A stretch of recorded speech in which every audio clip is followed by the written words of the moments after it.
Thanks for tuning in. I'm Jimmy Dabney, and this is my buddy Andy Baksa from Studio Physical Therapy.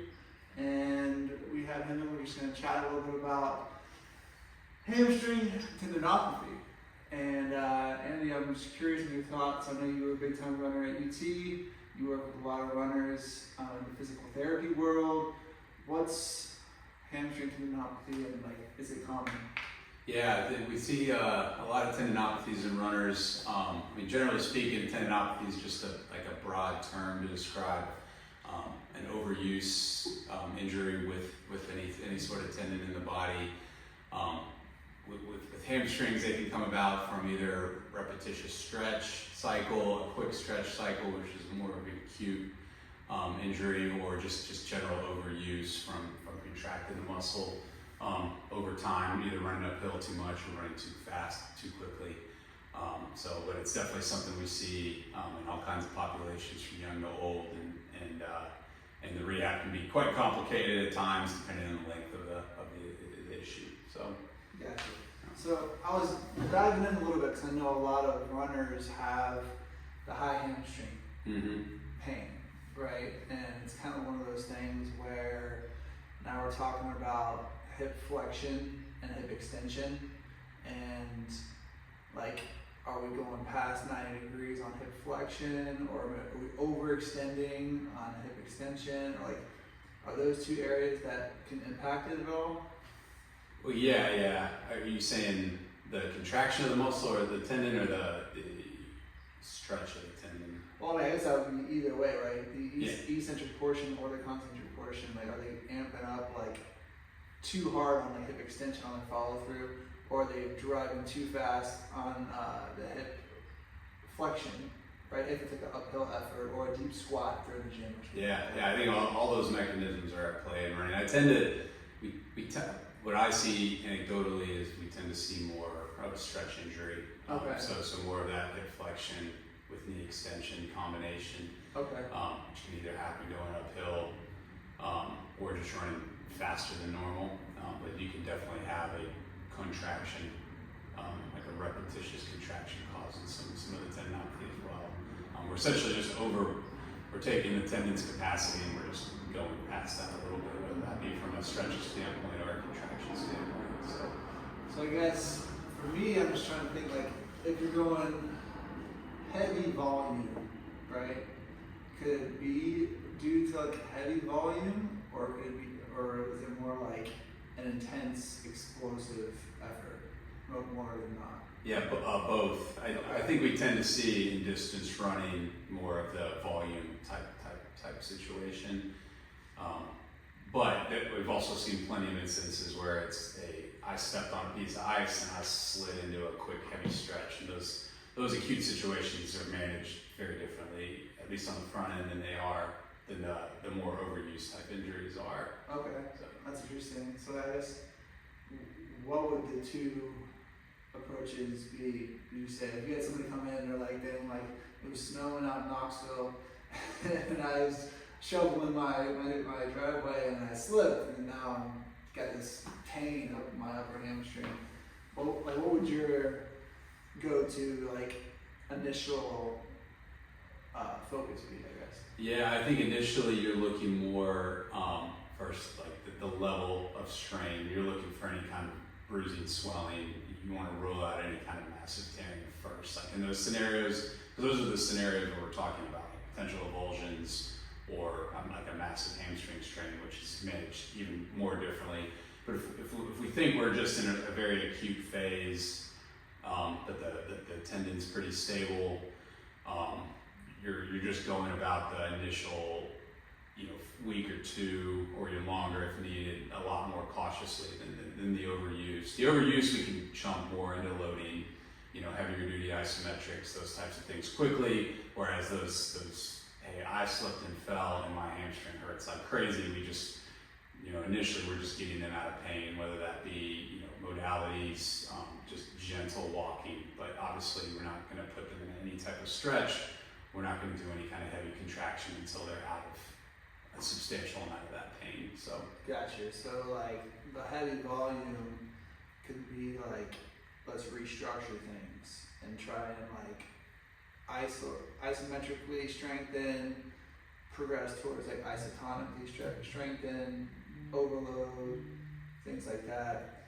And then for the acute, the one-off type of, I mean, I'm sure you don't get everybody walking with something nice, but like for those situations, like how would you start like getting them out of pain so that they can eventually get back to restructuring and strengthening? Yeah, it's a good question. I mean, I think in previous times we would throw a ton of NSAIDs at them, ibuprofen, those types of things. We try not to do that unless it's just a pure like,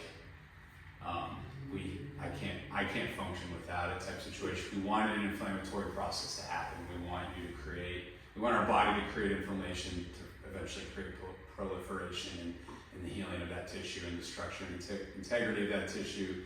But then other than that, I mean, it would be something as easy as starting with gentle glute sets, gentle hamstring sets, where we're just very gently contracting the muscle, but we're not moving through like any kind of big ranges or body weight type contractions yet. And then, you know, our body's very, very good at healing. So giving our body just some time.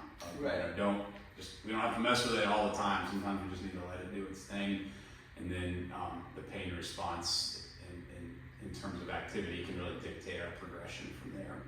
That's kind of what I was reading up on a little bit, is like there's no magic pill, right? There's no perfect exercise that's going to fix everything. Yeah. Like the body itself is going to do a whole lot just on its own. And one thing that I really like about what you're doing over at Studio PT is that, you know, I've worked with a lot of physical therapists in conjunction with the strength training and the swim coaching that I've done in the past. And one thing that I'm not a fan of is kind of, here are 3 exercises for you to do at home, come back and see me next week. Yeah. What I love what you're doing is you're helping them change the actual behavior of what they're doing outside of your sessions so that they can improve things. Because it's easy to be like, well, let's put a Band-Aid on it, go out and run, and then eventually that Band-Aid's gonna come off, they're gonna do the same thing, they're gonna hurt themselves again and keep coming in. And unfortunately, I'm not gonna say that people do this on purpose, but that's gonna turn into like this kind of, what's that saying of insanity, doing the same thing over and expecting a different result. Yeah, so like I love that you're actually trying to help that behavior change, because in my opinion, that's really what's key for athletes. You know, if an athlete's been doing something for like 10, 15, 20 years, and then they've got to like unlearn and then relearn, because sports science is amazing and change in the next 5 or 10 years. We're going to be doing stuff differently. That's not easy, but if you have like a team of people around you helping you through that process, it's a lot easier of a pill to swallow. Like, okay, I'm not in this alone. Yeah. I got some professionals that are going to help me, like, you know, figure out how to redo this.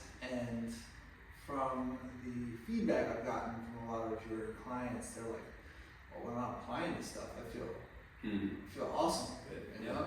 It's good to hear. Yeah, so like, that's what I love about what you're doing with PT. I think if as PTs, we're at our best when, you know, our focus is education and helping people. I call it teach you your self-algorithm. Like, how do you know, when to manage, when to progress, when to regress. We give you the tools to handle it. We give you the education. We're teaching you it's okay to push into this. It's not okay to push into this. And it gives people a lot of latitude at home to help them get to the next steps. And then visits with me or check-ins. It's like, hey, how are things going? How do we need to modify?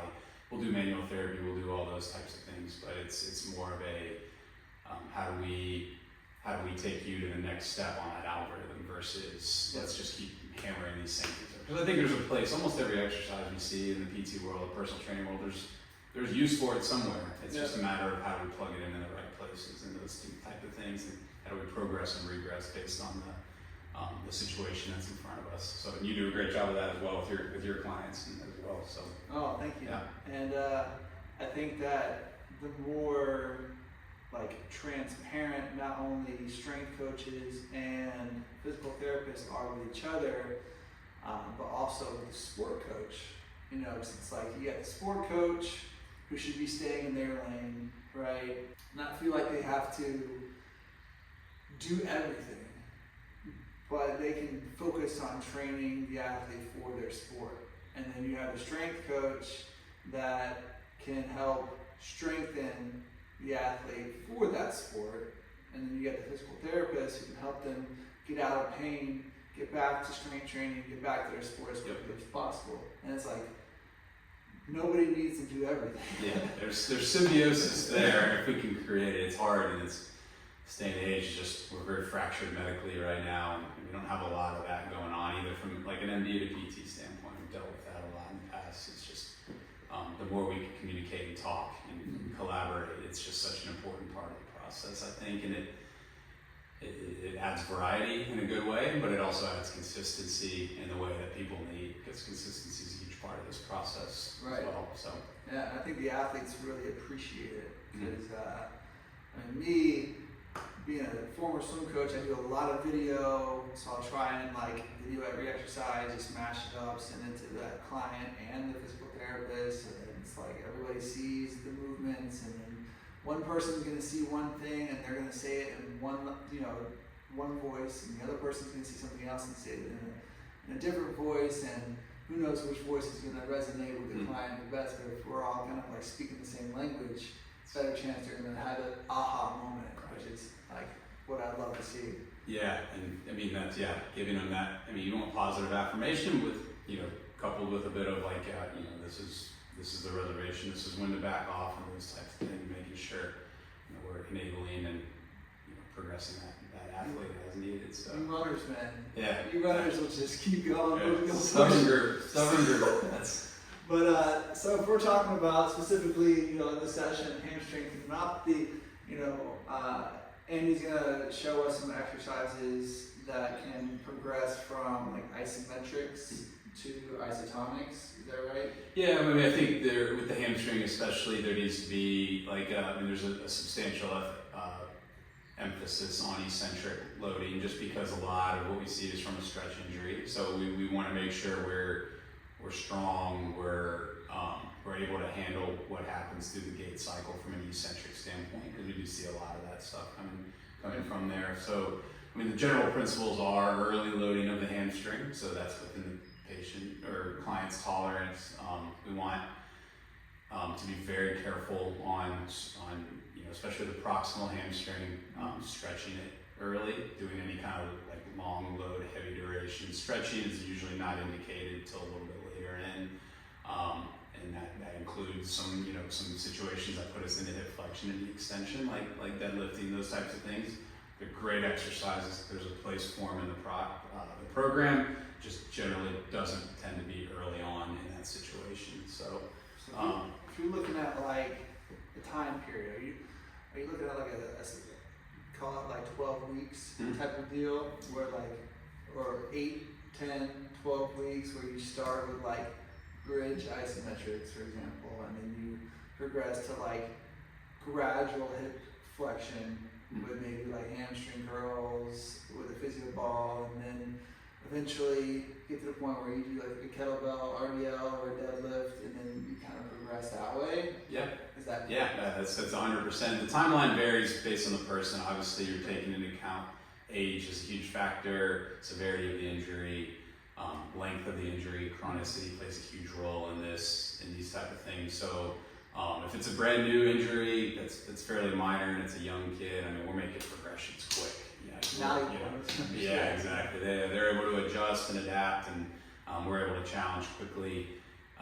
If it's somebody that's a lot older, that's been dealing with something for longer, we're having to give. All we're trying to do is build tissue resiliency in this area. So we're trying to get them. It may take them a few weeks to get used to handling a bridge, so we can work into a single leg bridge, so that we can add in that that eccentric component like a slider, hamstring curl, and then we can start dealing with like a heavy duty stretch. But that process is very dictated based on the person and the tissue in front of you in that situation. So you have to take all that stuff into account, and then you have to listen to the person and what they're telling you, and those are the most important tenets I've found, because no timeline's exactly the same, in these scenarios, and we're very much dealing with a person in front of us and not a protocol in front of us as well. So For sure.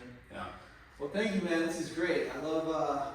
We're gonna have Andy back in here a couple times. We're gonna go over a lot of the common injuries that runners kind of are faced with, and stay tuned. Click on the links, and you'll be able to see some of the exercises that we're talking about. I know he's very intelligent, so some of this stuff is over my head, but I'm sure that you guys will catch on if you follow more. All right, thanks, Andy. Appreciate it. Thanks.